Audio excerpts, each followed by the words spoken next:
been tellied the difference. Taking my beard off, my whiskers have gone. I like your beard. I know, but it's going white now and curly. What, your beard? Yeah.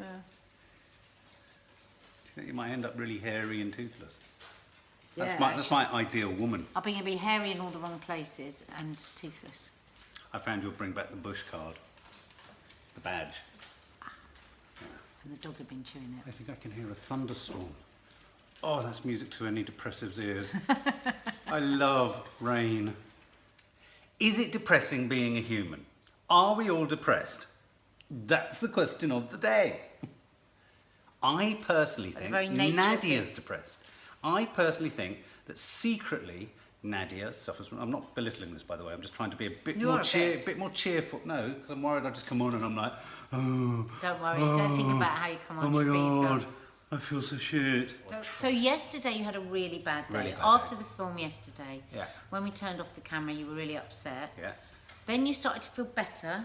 Yeah. Not massively, but we Yeah. had quite a nice evening. yeah. And then today you feel much better. What's happened? Although today has had its own helter-skelters. I mean, you know, you don't... But on the net balance at the end of the day, I feel on an even keel. But I think the thing that happened, the thing that most importantly happened yesterday, yeah, as soon as we stopped filming, I kind of had a bit of a, not a breakdown, but I had a bit of a, ooh.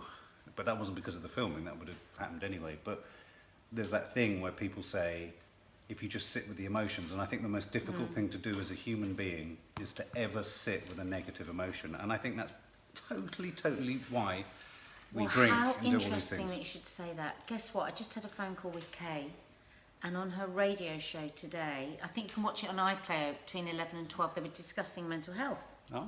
And she said they had a fascinating psychotherapist on, and they had this person that does yoga in front of a mirror, and they were talking about addiction and exercise, and the psychotherapist was saying running is good, any exercise is good for depression, but yoga really is, interesting, the thing. I'd love to hear your thoughts on this if you'd like to message us, anyone that's experienced, because by the nature of addiction, you are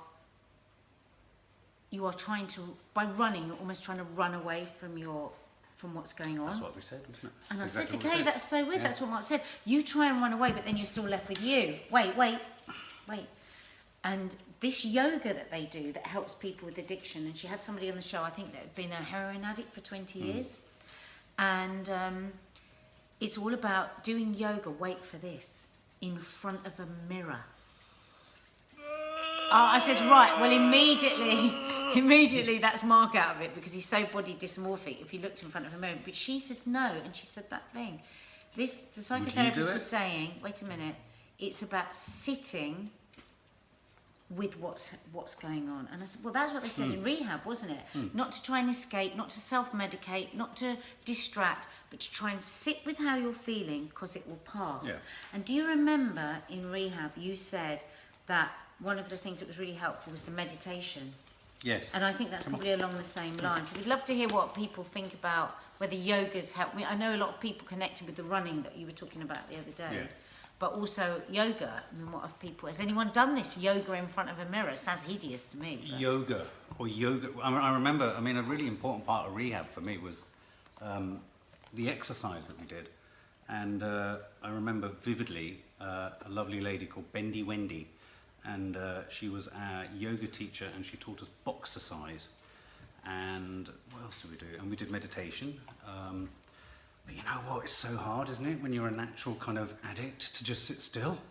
Well, that's what she was saying. Really hard. No, but that's what she was saying, that these professionals were saying, that there is that in, addicts, that they have this problem to, this difficulty with sitting. It's like I do most of my work walking. I have to be on the move. I've always, with jobs that I've been offered, I've always said I can't sit in an office, I can't stay still. I mean, fortunately with work, I'm on location a lot, but isn't it funny that I'm constantly needing to move, constantly needed to be, on the prowl and kind of getting away from myself. When you're more in addict mode, you're moving, and when you're very depressed, you're more still, aren't you? Well, someone came through and asked whether I'd been given actually the correct diagnosis, because someone messaged me and I replied to them on YouTube. asking whether it, it would actually be bipolar. And funnily enough, I'm seeing the doctor tomorrow, and I want to raise this because I think it's called hypomania. I've always thought. I definitely have highs and lows, and from what I'm hearing is that the vast majority of people who suffer from I mean, I don't think there's any one type of depression, and my CBT therapist definitively said there isn't one type of depression, and you can be gradations of many. When I have periods of flatness, I can be just so flat, as I described yesterday. I think that feeling of not something and not nothing, but just an absence, a strange well, the girls absence. call you Polar Bear Daddy. Do you remember that film, Polar Bear Daddy? It was all about... Infinitely Polar Bear, yeah. Infinitely Polar It's a really Bear. good film, actually. Really, really With good film. Mark Ruffalo. And it tackles bipolar, the whole bipolar Yeah. thing. And the girls call you Polar Bear Daddy, don't they? Yeah. Like I was saying to Maddie yesterday, so do you have a real sense of, do you always know when Daddy's depressed? She said, oh, but it's always so clear. She said, because Daddy's either really high or really low. Mm. And yet I would characterise myself in my own company as constantly low. I do definitely put on a front because I'm worried that other people would find me too miserable. I do feel like I have to perform But you do a little. have real joy as well. I mean, No. That's not to say that everything isn't joyful, Yeah. but there are a great many times where I will absolutely ensure that the girls don't sense it, or I'll make as much of an effort. I mean, I'm sure you don't feel it's enough sometimes, but I mean, I'll make as much of an effort as I can in that day to come in and be happier. And I think there is that other thing. That's where there are so many crossovers from addiction and depression, which you can use and harness and utilise to great effect. So that thing that they say in a lot of the 12-step meetings is be of service to people, or fake it to make it. And you sort of think fake it. Well, actually, what they're saying is it's not just fake it and fake it all the way through, but fake it to the point that actually it starts to hit a truth in you.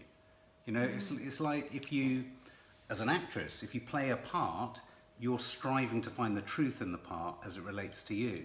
And for me, the fake it to make it is about striving to find the truth about what one feels very generously about others. And then the faking it isn't faking it, it's being it. Yeah. That works.